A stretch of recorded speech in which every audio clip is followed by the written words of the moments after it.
All right, so this is going to be a successful trader journey. I just made a video, I don't know, 30 minutes, and it failed because of Zoom updating. Well, here I am again, and I'm just going to talk about the reasons why I'm making this video. One, because I want to talk about my rule set and some of the things that Mark Douglas has taught me. Basically, what Mark Douglas has taught me is that you have to understand the law of probability and how the probability can work in your favor, how the law of attraction can work in your favor. If somebody tells you that they're going to give you a coin, and this coin 70% of the time is going to fall on heads, then we're not going to be able to tell what uh, which time it's going to land on heads. We just know that 70% of the time it's going to land on heads, right? So using that example, um, it's like it's an image, it's a pattern that's going to land 70 times, right? So let's say you're in a casino and you drop a quarter in, and you drop the quarter in, and then that 70% of the time, the pattern that appears is going to be profitable. Well, you have to be able to accept the fact that due to the law of probability, you're either going to lose or win, though know that 70% of the time you're going to be win. You're going to be profitable. Not that you're going to be right or wrong. It just means that if that pattern were to appear 70% of the time, those 70% of the times you'd be profitable. Now, that same mindset, when you come into trading, it's a little different because when the pattern appears, you enter. You don't enter unless you see the pattern appear. So that takes a lot of probability into your favor. And if you see that pattern appear, then and only then do you calculate that 70% into consideration, which just increases your probability of winning even more so. Because if you were to enter the trade without that pattern recognition, you'd be trading blindly, and that's going to put your probability high, your probability at even a lower rate. So when it comes to high probability, you have to be able to identify patterns. And the way that I identify patterns is by looking for breakouts, consolidations, retests, and retracements, mostly on the weekly, daily, and 4-hour time frames. As when those levels are broken, you can see more trend continuations of that previous breakout move, which is also called the impulsive move, the one that was able to break that strong level of support or resistance, whether you're in an uptrend or a downtrend. So once you see that those levels are broken, you can use your understanding of probability to be able to see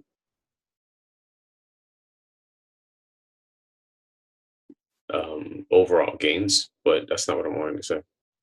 Um, when you have those patterns available to you, you're able to allow for really the law of attraction and probability to work for you because 70% of the time you would 70% of the time you would be right.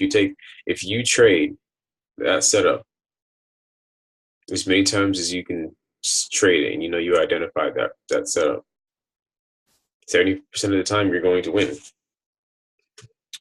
This is also going to be a dreadlock journey. To be on a lighter note, because I mean, for the past today's September 12th, 2018. This is the first successful trader journey video that I'm going to make, which I probably should have been making for the past 3 years. Since for the past 3 years I've been an unsuccessful trader, so I'm doing something wrong, and I know that the two things wrong that I'm doing is not using proper risk. So, like Christopher Derrick teaches, 1 micro per $100 in your account, 30 pip stop loss. So, for example, you have a $200 account, and you're gonna be risking 3%. That's $6 on top of 30 pips right there.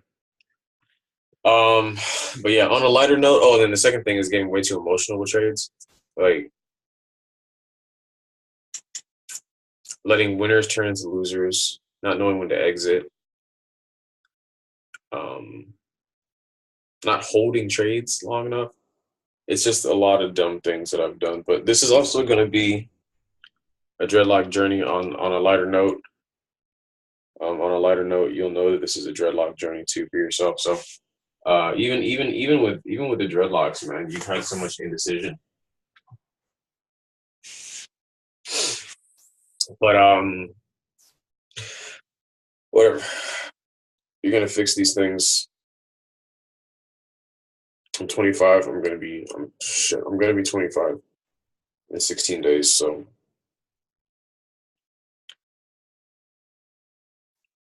there's people that are younger than you doing great, and it's great.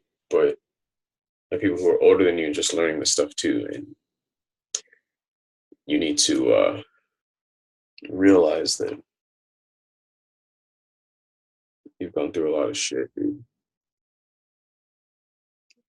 You've gone through too much to realize that you are not destined for you to not realize that you're destined for greatness. You know what I mean? I know that God is with me. I know that God is with me, and I have to make sure that I make these videos about God. I have to make these videos about God. I have to make these videos about trading, and I have to make these videos about my dreadlock journey. I mean, this is me. I'm God.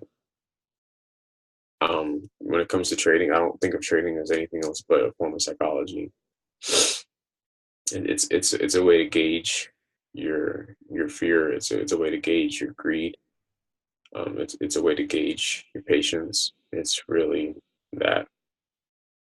Trading isn't about how much money you make, about being right or wrong. I think it's like I really do think it's like a whole Zen thing, and being mentally strong. Um, so without even going too much into the technicals of things, I don't want to show what orders I have open, but like I don't want to show what orders I have open on my actual trading platform. But Euro USD, you see that we broke a daily support and resistance level after attempting to fake it out. We also have 4-hour support and resistance level right here. So price moves up. There's the breakout. Price has consolidated 1, 2, 3 times. When price consolidates and it hits that third time, I can't remember exactly where I heard this from. I think it was the trading channel. Once it hits a third time, most triangles, that's when you actually get involved in the trend. I can identify the triangle just by seeing with my eyes. It's a little bit easier to see on the 1-hour time frame, but you can also see there's a double bottom right here. And another thing that Mark Douglas said that was really cool is that, and then I read this somewhere else, is that think of yourself like think of a store experience, like an experience you've had at a store, and think of who walks away making the best deal, right? So let's say that there's an item worth $350. There's an item and it's worth $350. And let's also say that the property that item is stored in is charging the owner a fixed amount of rent, right? And then the store owner is the one that's selling that item. Okay, so the item's $350. You have consumers. You have the person who's providing the store, the store itself, and you also have the person who's providing the actual item, right? So the item's $350. Price drops down to $325. Everybody's gonna be coming into that door wanting to buy the item. or anybody who's interested in buying the item would come through those doors ready to buy because it's on a sale, right? It's at a lower price. So you being the consumer, you make a good deal because you are buying something at a cheaper price, but you're still buying something, right? You're still buying it. You're still buying it. You get what you want. The person who's providing this the store, okay, they they are getting a good deal because each and every month they're making a consistent profit. Now, the person who gets the best deal, in my opinion, and in the mindset of a trader, is the store owner. Because the store owner is the one who actually provided the market. That store could have been anything in the world. But people are going to come back to this one in particular because of the owner. Now, the owner is the one who is seeing and making the market available. So the idea is to look at yourself as a market maker. Look at yourself as a market maker. Realize that, like in this in this situation here, people decided, oh yeah, more sellers. Once price got here, buyers are the ones who drove that price up, but the ones who drove price back down were sellers. Buyers had all of this price here on lock. Buyers had all this price here on lock. So what sellers had to do was make sure that they provided the buyers that liquidity, right?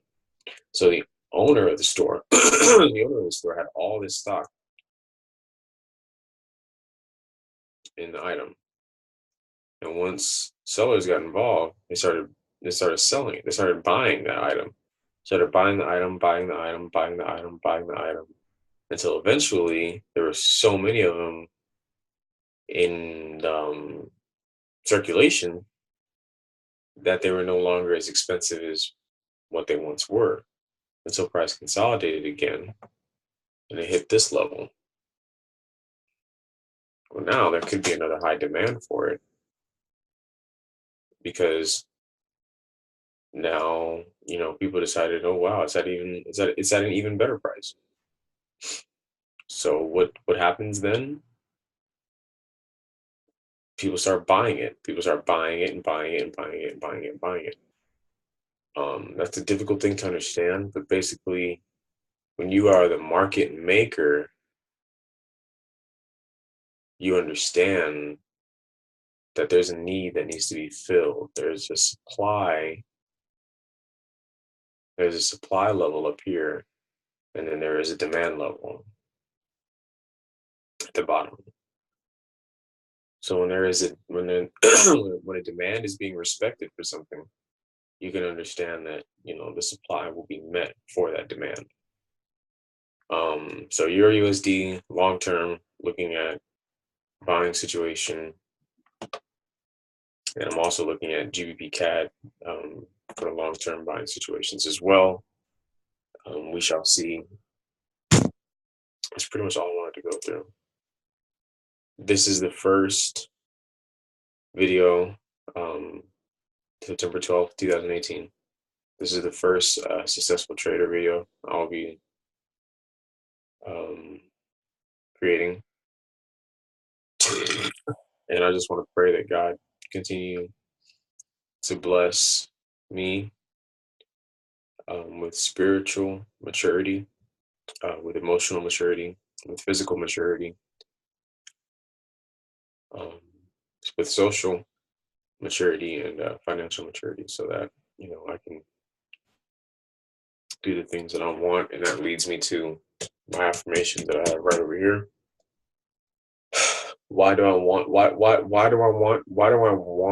freedom? Why do I want freedom in maturity in all these aspects of my life? Because I grew up an only child, and it taught me. And if there's one superpower that I know I have, there's one great thing about me that I know is true, and there's one thing that I'm very proud of. It's this list of things right here. I grew up an only child. It taught me that happiness comes from within, right? It comes from doing things to make me happy. Having a backbone, not caring about what society deems me to be, because I plan my future, and I always have. I plan my future. I create smiling faces.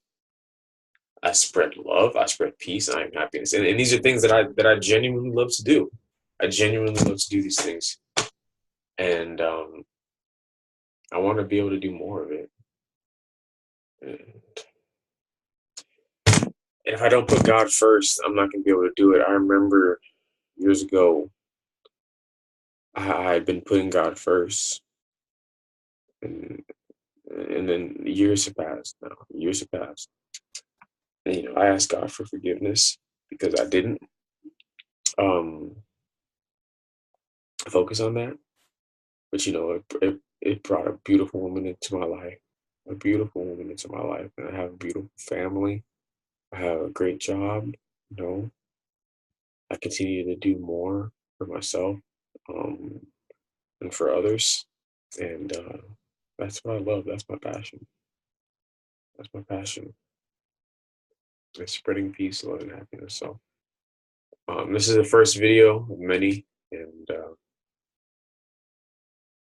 it's gonna be great. It's gonna be great.